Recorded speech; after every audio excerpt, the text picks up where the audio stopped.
Nicola Sturgeon might have to implement economic reforms that will make former Chancellor George Osborne look like Santa Claus if she wants to take Scotland into the EU, a constitutional historian has claimed. Scottish First Minister Nicola Sturgeon has said she will hold an advisory referendum on independence if her Scottish National Party, SNP, wins a majority in May's Holyrood elections, regardless of whether Prime Minister Boris Johnson consents to it. Her party has set out an 11-point roadmap for taking forward another vote, which was presented to members of the SNP's National Assembly on Sunday. The SNP leader told BBC One's Andrew Marshall on Sunday morning, "I want to have a legal referendum. That's what I'm going to seek for the authority of the Scottish people in May, and if they give me that authority, that's what I intend to do. To have a legal referendum to give people the right to choose. That's democracy. It's not about what I want or what Boris Johnson wants." It comes as 4Nation polling for the Sunday Times has found that a majority of voters in Scotland and Northern Ireland want referendums on the breakup of Britain.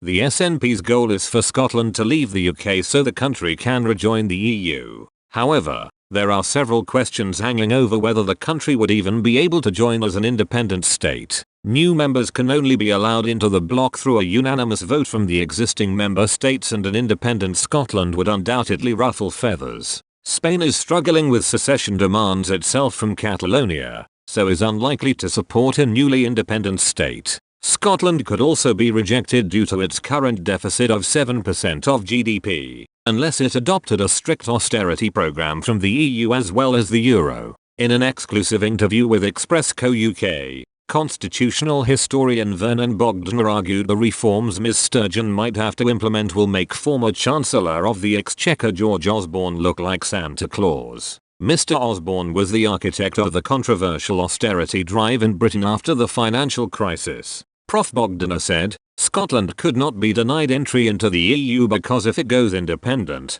it will become a liberal democracy. The question is what terms they will accept in order to join, as these will probably be quite harsh. The EU does not want to encourage separatism in Catalonia and possibly other countries," he noted. They would almost certainly not get their share of Margaret Thatcher's rebate that the UK got in the 80s, and they might be required to join the euro fairly soon. Scotland joining the euro would cause lots of problems because their current budget deficit is around 7%, and they would have to reduce it to 3% under current EU rules. That would make George Osborne look like Santa Claus, as they would have lots of cuts in public spending and increase in taxation. In another interview with Express Co UK, economics professor at Edinburgh Napier University, Piotr Jaworski also cast a shadow over the SNP's plan to achieve independence, as he claimed it will almost definitely lead the country to bankruptcy. He explained, "We will either go bankrupt or we will have to cut our spending.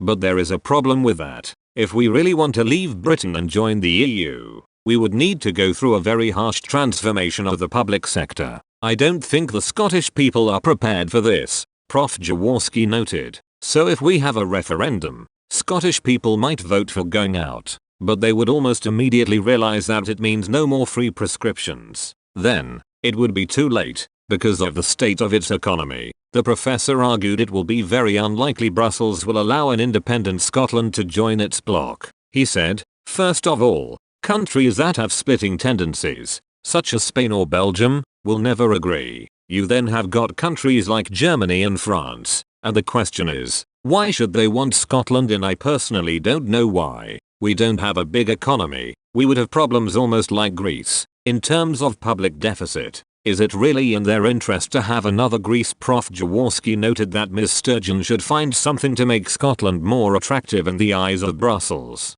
He added, "The First Minister is trying, with talks about electricity and power. But do we have it now? Can we sell it? Who is going to invest in this? We don't even have money to invest in the buses.